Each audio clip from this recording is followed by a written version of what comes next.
عليكم السلام، أهلا بكم محبتي في هذه الحلقة رقم 358. وهذه الحلقة الثانية من هدس البخاري في الإسراء والمعراج، ونخصصها عن موضوع شق الصدر. ودي أول رواية في الحديث التي كتبها أو يعني نقلها ابن كثير في تفسيره لسورة الإسراء.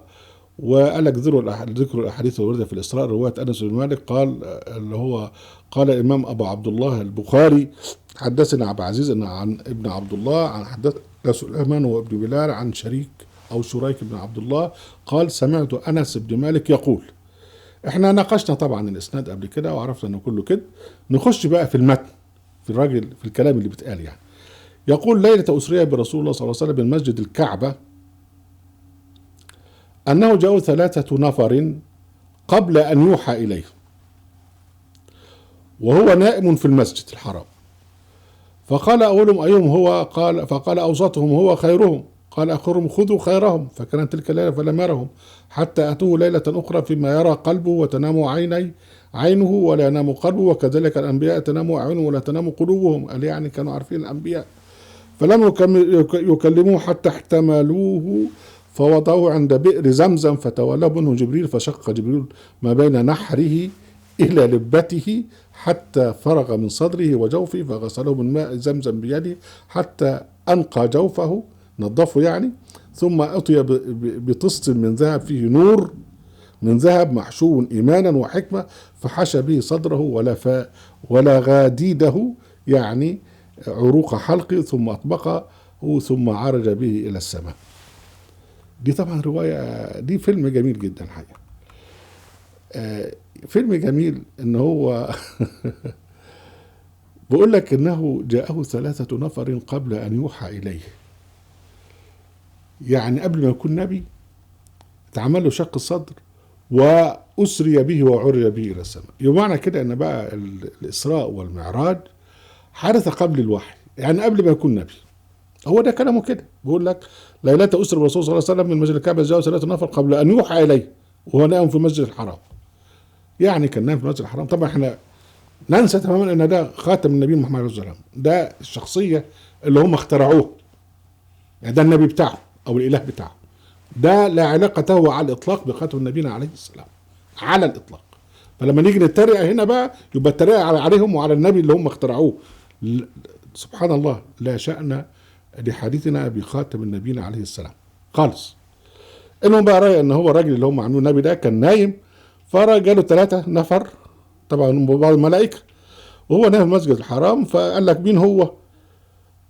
قال: اوسطه هو خيرهم. مش عارفين اوسطهم اللي هو اوسط النفر دول والله النبي ده بتاعهم كان نايم جنب ناس، فقال لك هو اللي قاعد نايم في النص ده.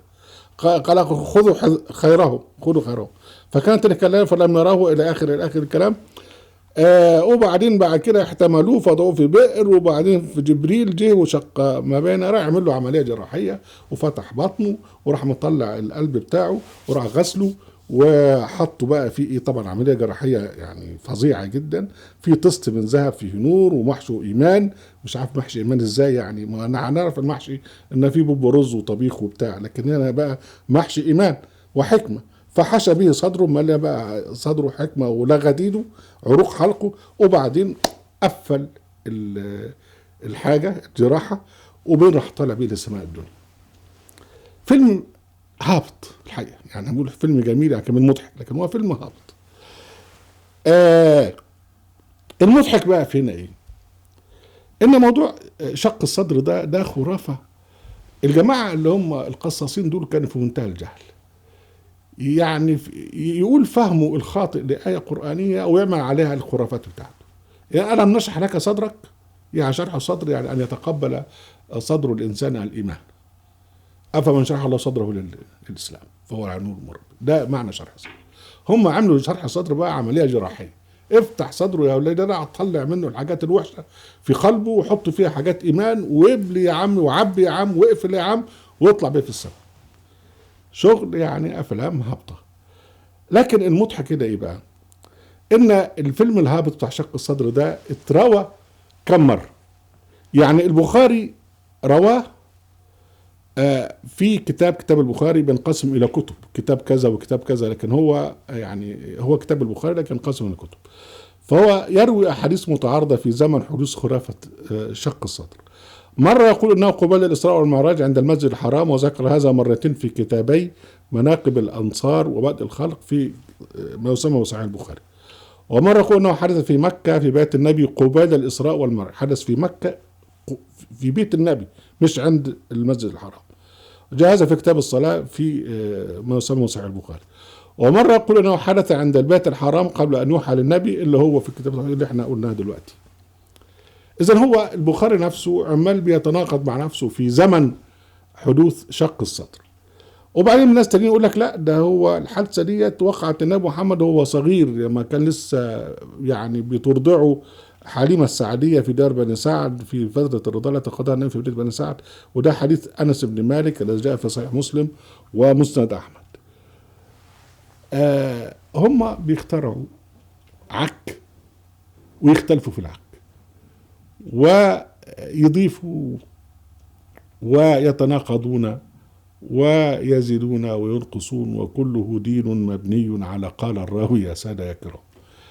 أهلا بكم أحبتي في برنامجكم لحظات قرآنية وفي قناة أهل القرآن موقع أهل القرآن. تنسوا المشاركة بالشير ولايك، وعليكم السلام.